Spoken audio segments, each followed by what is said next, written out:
Take a look at the banner headline in yesterday's USA Today. Trump could reap millions in tax plan. In other words, complicated debate about how much to cut taxes, who should benefit, how much will this blow up the deficit, gets reduced. And USA Today is not alone here. George Stephanopoulos brought this up on Good Morning America. How much Donald Trump will personally benefit? And my answer is, who cares? Haven't previous presidents benefited from tax cuts?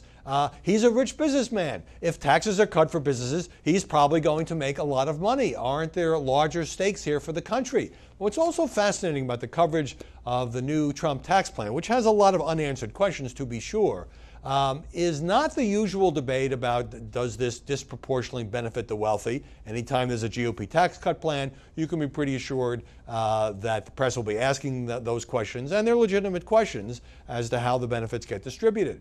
But now there's suddenly a focus in the New York Times, Washington Post, and elsewhere about the degree to which this plan would blow up the deficit. And it's a fair question for this reason. What we have right now is a plan where they've served the ice cream, but not any of the vegetables. In other words, easy for politicians to cut taxes. Everybody likes to do it, let Americans keep more of their own money. But what the Trump administration and its allies in Congress have not done is said how it's going to be paid for and which tax deductions will be cut to at least partially offset the cost. Estimates are this tax cut over 10 years could cost more than $2 trillion. And there is hypocrisy on both sides in this issue. So, for example, the Republicans are often making the case that the deficit is out of control, which it is, and that any tax cuts or spending should be paid for. But suddenly, as the New York Times put it, the deficit hawks have gone silent, not really questioning the fact that this is going to cost the Treasury a lot of money, no matter how much growth you think it will demonstrate. The Democrats do the same thing when they're in power. They tend to bust the budget by spending more on domestic programs, entitlement programs, as opposed to tax cuts, but they care less about the deficit. In fact, the deficit hasn't really been a voting issue since 1992 when Ross Perot pushed it to the forefront.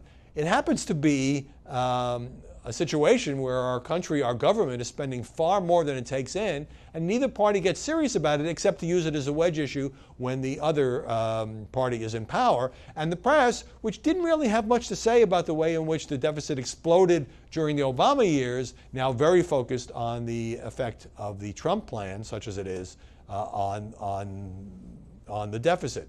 So the deficit is like a talking point, and I think that's a real mistake. And so as we go forward here, it is so easy for the press to focus on the politics of it. It is true. Donald Trump and the congressional Republicans need to get something through so they will have a major legislative victory before the end of the year as they go back to the voters.